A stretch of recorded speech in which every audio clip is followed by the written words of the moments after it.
चली शुरू कइल जाओ।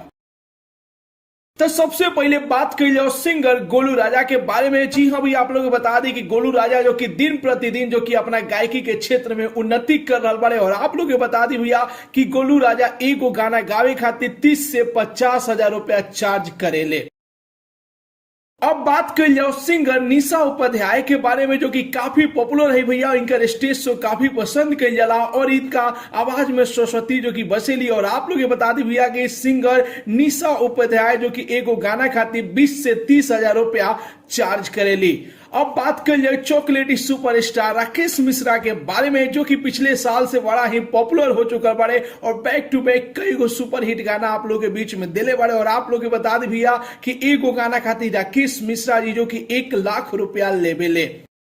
अब बात कर लिया फीमेल सिंगर अनुपमा यादव के बारे में, जो कि भैया 2021 में काफी पॉपुलर रही और भोजपुरी के सबसे सुपर हिट गाना ले लो पुदीना में जो कि अपन आवाज दिले रही पावर स्टार पवन सिंह के साथ ही गाना के लिए रही, तब से काफी ज्यादा पॉपुलर हो गई और मार्केट में इनका डिमांड भी बढ़ गई। और आप लोग बता दी भैया कि अनुपमा यादव एक गाना गावे खातिर 40 से 50 हजार रुपया लेबेली। और जब अनुपमा यादव को सिंगर के साथ भैया ड्यूट करेली, तो आप लोग बता दी कि ड्यूट गाना में जो कि अनुपमा यादव एगो गाना खातिर 15 से 2000 रुपया चार्ज करेली।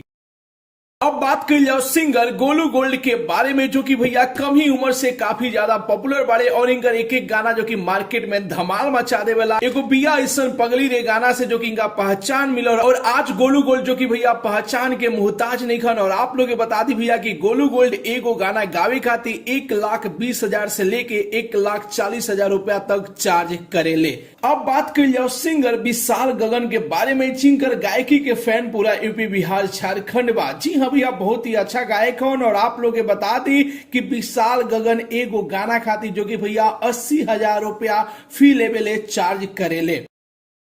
अब बात कर जाओ भोजपुरी के काफी पॉपुलर फीमेल सिंगर अंतरा सिंह के बारे में, जिनकर गायकी के दीवाना तो भैया बच्चा से लेके बूढ़ तक बारे। और आप लोग बता दी भैया कि अंतरा सिंह एगो गाना गावे खातिर सोलो गाना गावे खातिर जो कि 40 से 50 हजार रुपया तक चार्ज करेली। जब अंतरा सिंह केहू के साथ ड्यूट करेली तो तकरीबन 2,500 रुपया एगो गाना खातिर लेबेली। जी हाँ भैया, कोनो सिंगर के साथ जब ड्यूट करेली अंतरा सिंह तो एगो गाना खातिर 2,500 रुपया लेबेली। और एगो सिंगल सोलो गाना खातिर जो कि 40 से 50 हजार रुपया लेबेली। अब बात कर लिया भोजपुरी के स्टाइलिश स्टार अरविंद अकेला कल्लू के बारे में, जिनकर गायकी के फैन लोग भैया बचपने से बा और बचपने से जो कि एगो स्टार के जिंदगी जिये कल्लू जी। और आप लोग बता दी भैया कि अरविंद अकेला कल्लू आज के दिन में एगो गाना गावे खातिर जो कि 1.5 लाख रुपया लेबेले। जी हाँ, एगो गाना के 1.5 लाख रुपया फीस अरविंद अकेला कल्लू के। अब बात कर लो भाई अंकुश राजा के बारे में, जो कि भोजपुरी में काफी पॉपुलर सिंगर बालो। जी हाँ, आप लोग बता दी भैया कि 2021 के टॉप 10 इंडियन सॉन्ग में जो कि भोजपुरी के एकलौता ऐसा गाना शामिल भइल, जो गाना के नाम बा कुआरे में गंगा नहिले बानी, जो कि भाई अंकुश राजा के गाना रहे। और आप लोग बता दी वो गाना पर 500 मिलियन से ज्यादा व्यू मिल चुकल बा। यही तरीके कई गो सुपर हिट गाना जो कि अंकुश राजा जी भोजपुरी इंडस्ट्री में दे चुकल बालो। और इन दोनों भाई के मार्केट में डिमांड काफी बढ़ गई बा। और आप लोग बता दी भैया कि एगो गाना के ऑडियो और वीडियो खातिर 2.5 लाख रुपया लेवे लालो भाई अंकुश राजा। जी हाँ, एगो गाना खातिर 2.5 लाख रुपया चार्ज बा भाई अंकुश राजा के। अब बात कर जाओ आवाज के जादूगर प्रियंका सिंह के बारे में। जी हाँ भैया, आप लोग बता दी कि प्रियंका सिंह जो कि बहुत ही कम गाना गावेली, ज्यादातर फिल्मी सॉन्ग गावेली। और आप लोग बता दी भैया कि एगो गाना गावे खातिर सोलो गाना गावे खातिर जो कि प्रियंका सिंह 60 से 70 हजार रुपया चार्ज करेली। और बहुत कम ड्यूट भी करेली, बहुत कम सिंगर लोग के साथ जो कि ड्यूट आवेला प्रियंका सिंह के। और आप लोग बता दी कि एगो ड्यूट गाना गावे खातिर प्रियंका सिंह जो कि 5,000 रुपया चार्ज करेली।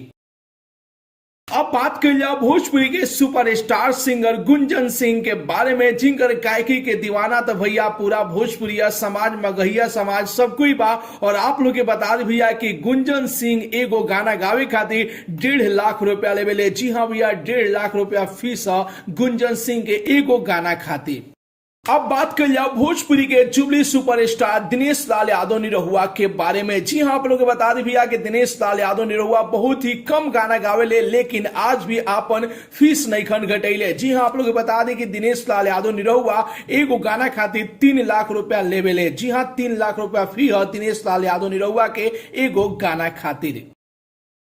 अब बात कर लिया सुपरस्टार सिंगर नीलकमल सिंह के बारे में, और आप लोग बता दें भैया कि आजकल नीलकमल सिंह के मार्केट में दबदबा बा। जी हाँ, जमीनी स्तर पर बड़ा ही जम के इनकर गाना बाज रहल बा और काफी ज्यादा मार्केट में भी डिमांड बा नीलकमल सिंह के। और आप लोग बता दें भैया कि नीलकमल सिंह एगो गाना गावे खातिर 1.5 लाख रुपया लेवेले। जी हाँ, 1.5 लाख रुपया फीस बा नीलकमल सिंह के एगो गाना खातिर। अब बात कर जाओ माटी के खाटी कलाकार समर सिंह के बारे में, जो कि धोबी गीत द्वारा इनका बहुत ज्यादा पॉपुलैरिटी मिलल। और जब से समर सिंह अपन बुलंदी के छुअले तब से नीचे ना आइले। और आज के डेट में समर सिंह एगो गाना खातिर, एगो गाना गावे खातिर जो कि 1.5 लाख रुपया चार्ज करेले। अब बात कर जाओ भोजपुरी के अपकमिंग सुपरस्टार रितेश पांडे के बारे में। जिंकर भैया कई गो गाना जो कि ब्लॉकबस्टर रहल बा हेलो कौन गाना से, जो कि पूरे इंडिया में इनकर एगो पहचान मिल गई। और आज के डेट में रितेश पांडे एगो गाना गावे खातिर 2.5 लाख रुपया चार्ज करेले, तब जाके एगो गाना गावेले रितेश पांडे। अब बात कर जाओ प्रमोद प्रेमी यादव के बारे में। जिनकर गाना तो भैया डिजिटल के अलावा जमीनी स्तर पर भी बड़ा ही जम के बाजेला और हर वर्ग के लोग इनकर गायकी के पसंद करेला और मिट्टी से जुड़ल चीज गावे ले रही प्रमोद प्रेमी यादव जी। और मार्केट में और कंपनी में भी काफी डिमांड बा प्रमोद प्रेमी यादव के। और आप लोग बता दी भैया कि प्रमोद प्रेमी एगो गाना खातिर जो कि 2.5 लाख रुपया चार्ज करेले। जी हाँ भैया, 2.5 लाख फीस बा प्रमोद प्रेमी यादव के एगो गाना खातिर। अब बात कर लिया भोजपुरी के मोस्ट पॉपुलर फीमेल सिंगर शिल्पी राज के बारे में। जिनकर भैया मार्केट में काफी ज्यादा डिमांड बा। जी हाँ, बड़े बड़े सुपरस्टार जो कि इनका साथे ट्वीट कर रहा बारे, बड़े बड़े सुपरस्टार, बड़े बड़े कंपनी चाहता कि शिल्पी राज के गाना हमारा कंपनी से रिलीज हो जाए। छोटे छोटे कंपनी पर भी इनकर गाना हिट हो रहा बारे। और आज के डेट में काफी ज्यादा डिमांड बा फीमेल सिंगर में शिल्पी राज के। और आप लोग बता दी भैया कि शिल्पी राज सोलो सॉन्ग खातिर, सिंगल एगो गाना खातिर जो कि 80 से 90 हजार रुपया चार्ज करेली। जब कोनो सिंगर के साथ ट्वीट करेली तो 3,000 से लेके 3500 रुपया चार्ज करेली एगो गाना खातिर शिल्पी राज जी। अब बात कर लिया भोजपुरी क्वीन अक्षरा सिंह के बारे में। जिनकर भैया पॉपुलरिटी दिन प्रतिदिन बढ़ल जा रहा बा और काफी ज्यादा इनकर डिमांड बा। और हर एक कंपनी से इनकर गाना आ रहा बा और मार्केट में तहलका मचा के रख दिल बाड़ी अक्षरा सिंह जी। और आप लोग बता दी कि एगो गाना खातिर काफी ज्यादा चार्ज भी करेली अक्षरा सिंह जी। आप लोग बता दी कि 1.5 लाख रुपया लेवेली एगो गाना खातिर अक्षरा सिंह जी। इनकर फी बा 1.5 लाख रुपया।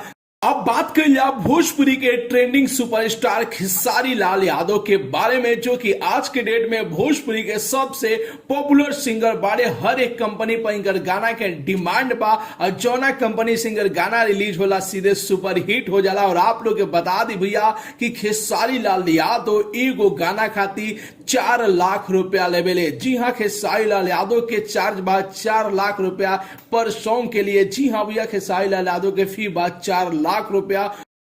अब बात कर जाओ भोजपुरी के पावर स्टार पवन सिंह के बारे में। जिनका के भैया भोजपुरी के सबसे महंगा सिंगर कहल जाला। और आजकल इनका डंका खाली भोजपुरी में ना बल्कि बॉलीवुड में भी बाज रहल बा। और आप लोग के बता दी भैया कि पावर स्टार पवन सिंह एगो गाना खातिर 5 लाख रुपया चार्ज करेले। और एकरे साथे पावर स्टार पवन सिंह भोजपुरी के सबसे ज्यादा एगो गाना के पैसा लेवे वाला सिंगर भी हवन, सबसे महंगा सिंगर भी हवन।